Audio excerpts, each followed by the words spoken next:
Halo, Assalamualaikum warahmatullahi wabarakatuh. Kembali lagi bertemu dengan saya, Ibu Anggi, dalam pembelajaran Bahasa Indonesia.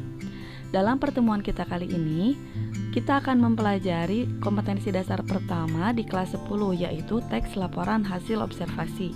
Sebelum memulai pembelajaran, Ibu persilahkan kalian untuk berdoa dulu menurut kepercayaan masing-masing, agar pembelajaran kita kali ini diberkahi dan bermanfaat. Anak-anakku yang Ibu banggakan, Ibu yakin kalian masih ingat dengan materi yang satu ini, karena di SMP kalian sudah mempelajarinya, tapi mungkin tingkatnya masih dasar. Nah, di SMK ini, kalian juga akan mempelajari materi teks laporan hasil observasi, namun dengan pendalaman materi yang lebih dibanding waktu SMP. Baik, sebelum kita ke pembahasan materi, kita lihat dulu apa sih tujuan pembelajaran kita kali ini. Nah, di layar bisa kalian lihat tujuan pembelajaran kita kali ini. Untuk ranah pengetahuan, setelah pembelajaran kali ini, kalian diharapkan mampu untuk mengidentifikasi isi, ciri, dan struktur teks laporan hasil observasi dan mampu menganalisis isi, struktur, dan ciri dari teks laporan hasil observasi. Sementara dalam ranah keterampilan, tujuan pembelajaran kita kali ini adalah kalian diharapkan mampu mengumpulkan informasi dalam teks laporan hasil observasi dan mampu merancang kerangka teks laporan hasil observasi. Sekarang, coba kalian perhatikan teks berikut. Apakah kalian masih ingat dengan jenis teks seperti ini? Dalam teks ini dijelaskan dan dideskripsikan dua jenis buah, yaitu pepaya dan sirsak. Di dalamnya dideskripsikan bentuk, warna, kandungan, hingga manfaat dari kedua jenis buah tersebut. Apakah teks ini termasuk teks laporan hasil observasi? Mari kita cari tahu jawabannya. Sekarang kita masuk ke pembahasan pengertian teks laporan hasil observasi. Kalian tentu pernah mengamati sesuatu kemudian menjelaskan hasil pengamatan kalian kepada orang lain.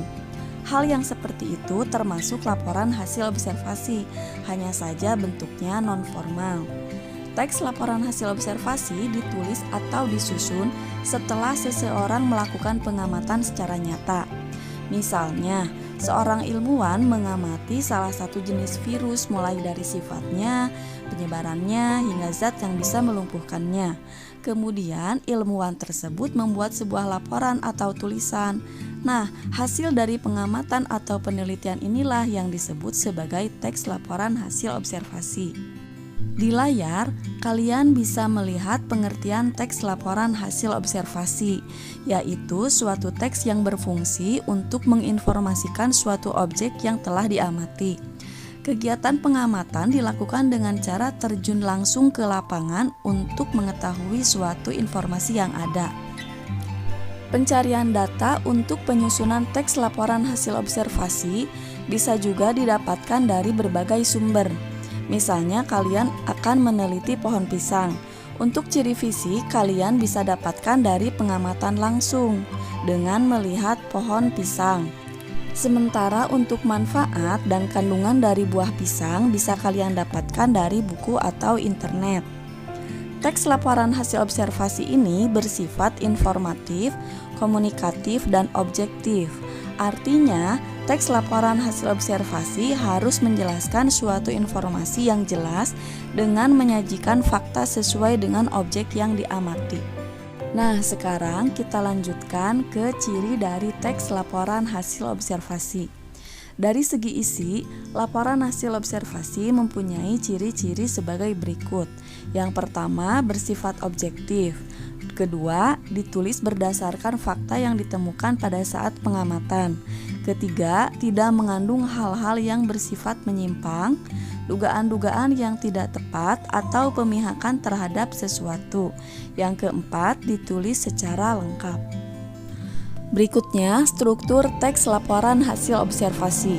Ada 3 bagian dalam teks laporan hasil observasi, antara lain yang pertama, pernyataan umum, atau ada juga yang menyebutnya sebagai definisi umum, yaitu bagian yang membahas informasi tentang suatu objek. Informasi di sini bisa berupa informasi umum atau informasi tambahan dari objek yang sedang diamati. Di bagian kedua ada deskripsi bagian. yaitu bagian yang mengandung rincian lebih dalam terhadap objek yang diamati. Sementara yang ketiga, ada bagian deskripsi manfaat, yaitu bagian yang berisikan manfaat atau fungsi dari objek yang diamati. Nah, ini adalah contoh dari struktur teks laporan hasil observasi. Di paragraf pertama diisi oleh bagian pernyataan umum atau definisi umum. Pada paragraf ini dijelaskan pohon manggis secara umum. Pada paragraf kedua diisi oleh deskripsi bagian. Di sini dideskripsikan pohon dan daun manggis. Kemudian di paragraf ketiga ada deskripsi manfaat. Di bagian ini dijelaskan beberapa manfaat dari buah manggis. Bagaimana? Apakah kalian sudah memahami pengertian, ciri, dan struktur dari teks laporan hasil observasi?